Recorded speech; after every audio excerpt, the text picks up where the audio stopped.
COVID tested the limits and exposed the fatal flaws in Canada's centrally planned, socialized healthcare system. It failed to deliver results to Canadians, and it is bankrupting our country. Let's talk about ways to improve the system. I'm Candice Malcolm, and this is The Candice Malcolm Show.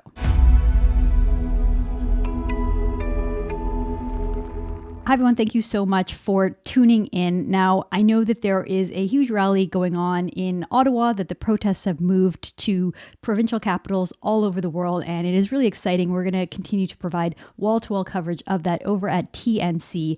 But I wanted to focus in on something else that has become so apparent and so problematic during the course of the pandemic, and that is the failure of our healthcare system. We have seen it in so many regards, manifest in so many ways. It is connected to the trucker protest, because the mandates are by and large caused because of the shortages in our healthcare system. If we had a robust, thorough system that allowed for a lot more capacity for people to go into ICUs when necessary, we wouldn't have to lock down. We wouldn't have all of these lockdowns that have destroyed our society over the last 2 years. Just look at a place like Florida that has huge ICU capacity, and they haven't had to have the same kind of lockdown. So our healthcare system is really at the center of this, and it is so important for us to talk about these issues, address them, and for people who oppose the Liberal government and want to have a better country, a better Canada, it's up to us to come up with ideas and solutions as to how we can improve the system to benefit all Canadians. So to do that today, I'm really pleased to be joined by my friend, Dr. Sean Watley. Sean is a rural family doctor based in Mount Albert, Ontario. He's the author of When Politics Comes Before Patients, Why and How Canadian Medical Care is Failing. And he's a Monk Senior Fellow over at the Macdonald Laurier Institute. He's spent the last 20 years serving in various leadership roles on a number of boards, and he's the past president of the Ontario Medical Association. Sean, welcome to True North. Welcome to Candice Malcolm Show. Thank you so much for joining us today. Thanks for having me. So you recently wrote this great column over in the National Post. The column was titled, Canada's More with Less Approach to Healthcare Has Failed Us. So why don't you give us a little overview? What do you mean by that, the more with less approach? Yeah, so thank you. The gist of it is that within healthcare itself, so I served a number of years as a hospital administrator, and every administrator needs to know what you have to do to get ahead. What do you have to do to make the hospital board happy with you? What do you have to do to make the Ministry of Health happy with you? And one of the guaranteed paths to success is to try to provide care to more patients, better care to more patients, improve your level of service without spending more money. So that's always the key. How can we not increase hospital budgets and yet stretch out what we're doing more and more? And so we get thinner and thinner. In a previous book, I talked about our lack of resilience that gets baked into the system. But the paradox of it is that despite the fact that we're trying so desperately to provide more care without spending less, sort of this more with less approach, we actually end up spending more. So we cut beds, we decrease services, and so we end up with less care for a higher price tag. So we end up with less for more, despite trying to do more with less. Well, so it's interesting. I'll just pull a line from your column because you have this information really detailed out. So you said that this is talking about the province of Ontario. So in 1990, Ontario had 33,000 acute care hospital beds, or that's the equivalent of 3.2 per thousand of the population, and healthcare spending represented 8.3% of the province's GDP. Fast forward to 2017, so 27 years later, Ontario had fallen to 18,500 beds, down from 33,400 down to 18,500. That's nearly a fifth. That's almost cut in half. That equates to 1.3 beds per thousand population, because the population's growing at the same time. Meanwhile, healthcare spending rose to 11.3% of the GDP. How is that possible, Sean, that we're spending twice as much and basically getting half as much? So I always try to take the positive spin on it. And part of the story here is that perhaps we had too many beds in 1990, right? The beds that we had in 1990 were a reflection of what happened in the 1970s and before that, when we had a hospital building boom all across Canada. And we could unpack why that happened, but we'll leave it to say we had a ton of beds in the 70s. We didn't really build a ton more in the 80s. But then by the time the crunch hit in the 1990s, that's when people said, whoa, we're running out of money. And we got into the social contract years of the decade in the 1990s. And so governments had to A, save money, but B, try to shift services out of the hospital. So there's a big movement to a lot of outpatient care, outpatient therapy. Used to, have a baby and get admitted for 2 weeks. And then we had trouble with people getting blood clots in their legs because they were in hospital for so long. And so that created its own problems. And so it was a good thing to start getting people moving quicker, getting them out of the hospital, doing more outpatient care. However, that same vision of trying to stretch the dollar, do more with less, really was perhaps only a wise plan for the first few years. Okay, maybe it was wise to cut beds, but continually cutting beds, closing hospitals, and thinking that that was the secret sauce that's going to allow us to continue on forever. That's not a vision for growth. And so whether it was just it was I was going to say osmosis, that's not the right word, whether it was just Inertia. inertia, that's the word I'm looking for. So you grab onto something and you just keep doing it over and over and you expect different results, and unfortunately that doesn't happen. And so what happens is the wait times grow and grow and grow. We end up spending more and more of our GDP, and people are getting less service overall. Well, it's interesting to hear you say that perhaps the 3.2 per thousand population was too much and that we'd gone through this boom and we didn't quite need it. And yet you point out in your piece that the OECD average is 4.8 beds. So we're just wildly underprepared in Canada in general pre-COVID. And I think that COVID just even showed that even more, how underprepared our system was. To me, Sean, this provides and creates a perfect opportunity. And I wish that people in conservatively led provinces like Alberta, Saskatchewan, Manitoba, and Ontario were more prepared to step in at this point and say, look, this is an emergency. Our ICU capacity is so small. There was an investigative report by my colleague Anthony Fury over in the Toronto Sun talking about how even with the small ICU capacity, the capacity is even less because they don't have the nursing staff and the physician staff to actually man those beds. And so that is a major problem, not so much just the pure capacity, but we're in a situation in Ontario where a couple hundred people in the ICU and the entire province goes into lockdown. So with this huge problem comes an opportunity, and I think that Conservatives need to take advantage of it by proposing changes and telling Canadians, look, we want you to have universal coverage. What you have right now isn't universal. When you have to go to the hospital and wait for hours and hours, or if you need a surgery and you have to wait months and months and months, that's not universal. That's you being put on hold. So what can we do? You spend a lot of time thinking about this. What can be done? Yeah, so that's a huge question. And so many people ask me. So first of all, there's no shortage of ideas. There are, at least we could talk about even the Romano report, which was very, very pro-Medicare, just pour more money in. But we can talk about the Mazinkowski report or the Kirby Commission or even the Naylor report. He was the chair of the most recent committee looking at this. Look at the report out of Quebec. I think it was the Claude report. So lots of good ideas out there. We could talk about changing funding mechanisms, having patient co-pay, having different insurance approaches. We could talk about public-private partnerships. We could talk about having tests done at home, having care in the community. But all of these things are tactics. What we need is an overall strategy. So even, as supportive as I am of the Canby surgery case, where they're really trying to say that not allowing any kind of private funding is unconstitutional, I'm supportive of that. My worry, however, is that if we only focus on funding and leave all the other important decisions to the state or the medical profession or the unions, we still won't make a major change. It would be like me going to the grocery store and telling my daughter, okay, here's 20 bucks, run in. We need 1% milk, 2 bags of it.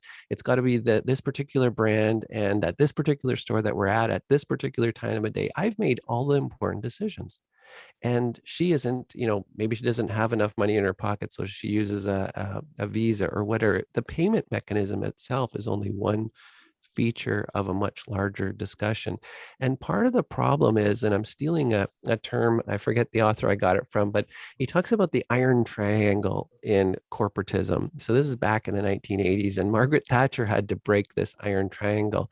And it's a term that comes from corporatism. It talks about the government and the corporations and unions or big labor. And we have a similar iron triangle in Canada of the government, the medical profession, so the regulatory colleges and the educational colleges and the medical associations, so doctors, the state, and the unions. And each of those entities have veto power over any substantive change. So even if we changed funding, you still have these three self-interested parties that aren't going to allow change to happen. So I think that's where we need to start focusing our attention. And we need to say, is it right to have a concentration of power in the regulatory colleges? So they make the laws, enforce the laws, oversee the laws, punish the lawbreakers if it's a doctor, rehabilitate the lawbreakers. I mean, you would never have that in a Western approach to a free parliamentary democracy. You separate those powers. That's just one example. We could talk about the close to 100% unionization rate in Ontario hospitals. Does that make sense when the broader public sector is around in the mid 70s? You go to the private sector, you're down into the 30% range for unionization rates, and they're even below 20% if you look at the American general overall unionization rate. So there are a number of different ways we could look at breaking that iron triangle. But you're asking me about what I'm going to put into the next book, and it's actually very difficult. There are so many ideas, but how do you package it together? And this is what I'm kind of landing on, is this concept of the state, doctors, and big labor, and how we're just locked and no one's going to let a change happen. Well, that would sort of lend an idea as to why there hasn't been more sweeping changes in provinces led by conservative governments, because perhaps they don't even have control, like they don't have the control or the power to defeat those other two bodies, the unions and the regulators. And we know, I mean, I've looked into the issue with sort of interprovincial migration or even immigrants coming to Canada and having their credentials not match and having a lot of problems trying to break into the labor force because these jobs are so guarded by the regulators that you talk about. I wanted to pull one other quote out of your column because I thought it was so relevant to what we've just lived through. So you mentioned that there's a myopia and narrow-mindedness that bedeviled efforts to healthcare reform, and we've seen this happen politically. So even in the last election, 2021, Erin O'Toole sort of started talking about, in a very sort of mild and reasonable way. This is a conservative leader, well, former conservative leader now, but the leader of the party at the time, just having more sort of partnerships between the private sector and the public sector, and just leading to more healthcare spaces and a more dynamic healthcare system. And what did we see? The Liberals, followed by their supporters in the legacy media, sort of drum it out as Erin O'Toole wants to privatize healthcare, Erin O'Toole wants to Americanize our healthcare. All of the exact same critiques that we've been seeing for 20 years in Canadian politics. They just sort of created such a shallow, dumbed down attack. That's politics, and it seems to work. Canadians seem to be very attached to the concept of our healthcare system, even though perhaps when they go to interact with it themselves, they have negative experiences. It's not all as cracked up to be. But the Liberals have done a tremendous job, and the NDP as well, but of sort of tying our healthcare system with our national identity. That it is like one of the biggest sources of pride when you see those polls about like what do Canadians care about. They feel really protective over their system, regardless of how much it fails, how poorly it ranks in terms of like comparing it to the OECD. I'm not talking about comparing it to our American neighbors. I'm talking about comparing it to the UK, France, Switzerland, Sweden, Norway, all these other countries that we should be, Australia, that we should be looking to. And yet we have this like very rigid idea. So sort of, I know you think about this a lot from a political perspective. How do you think you convince Canadians that we need to have this change? We need to break up these powers, and it would be better for everybody if there was just more healthcare opportunities, be it public or private or whatever. So great question. There are two issues. Number one is the negative and the risk of talking about the negative. So as soon as we criticize Medicare, to your point, people feel like we're criticizing them. We're criticizing home. We're criticizing motherhood and apple pie. Jim Carrey was on the Bill Maher's show, and it ran off a major rant. This is about 2018. He said, listen, I'm from Canada, okay, and we have socialized medicine. And I'm here to tell you what you hear on these talk shows. And he went on, gave a bunch of swear words and said why the Canadian system is just awesome. I never have to wait. I always get what I want. My mom lives in Vancouver, and on and on and on. So that kind of approach of coming to the defense of motherhood and apple pie is a bit like if the Titanic is sinking and you happen to be one of the lucky ones who got into one of the few rowboats. So you're safe and you're snuggled under your blanket when you're eating snacks. And someone says, "Hey, there's someone else drowning in the water." And you say, "Stop that. Look, we're nice and warm. We're safe. How dare you criticize the work of these hardworking sailors it just doesn't make sense." So we have to shift the narrative to say, listen, we're not criticizing everything. We're just saying that people are really suffering and actually dying. So that's the negative side. And how do we respond to the negative? But I think it has to go beyond that. We have to talk about the positive. What kind of vision can we offer people? And this is a challenge. Part of it, we could create this gigantic vision and no one would listen to you because it would take too long to tell them. Or we can just get really nitty gritty and say, what do you want? You want great care when you need it, close to home without having to travel. You want to be able to change docs if you and your doc really butt heads. We could look at the Canada Health Act. I mean, everybody loves comprehensive care, universal care, portable care. We could unpack those three principles and say, yeah, we love those three principles. But the first principle, publicly administered, okay, wait a second. Why do we have to be so rigid on that? We all love comprehensiveness and universality and portability, even though you don't have portability to Quebec because it doesn't really reciprocate, but we'll leave that to the side. But why do we have to be so rigid on publicly administered?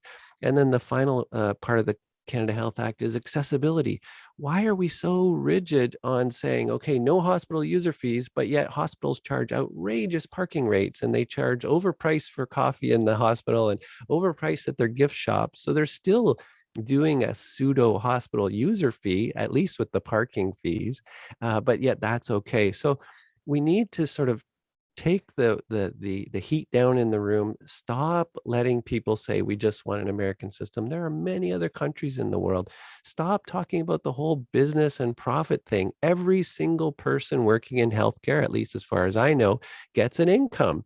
Everybody profits from the work they do. You don't see a bunch of people going around taking vows of poverty and working for free as a nurse or a doctor or anything. So we need to start unpacking that and really make sense of it. If it wasn't for businesses, this is Taylor, he's a journalist in the UK. He said, if it wasn't for businesses, all we would have is doctors and nurses standing in a field in their underwear. So because of businesses, we have hospital beds and drugs and procedural instruments, and we have buildings and light. And so there are a bunch of ways where we could really unpack this, but it needs to be in little snippets that people want to consume when they're thinking about politics. Well, that's so helpful, Sean, and I'm really excited. I didn't know you had a new book coming out, so we'll have to keep an eye on that and have you back on the program when that book comes out. I feel like this is just the start of a conversation. I would love to have you on again so we can jump into other issues and go into more depth. But I really appreciate you being out there having these conversations and getting the ball rolling and getting people thinking about it. I think it's so important for the country. So really appreciate it. Thank you so much for joining the show today. My pleasure. Thank you. All right. Thank you for tuning in. I'm Candice Malcolm, and this is The Candice Malcolm Show.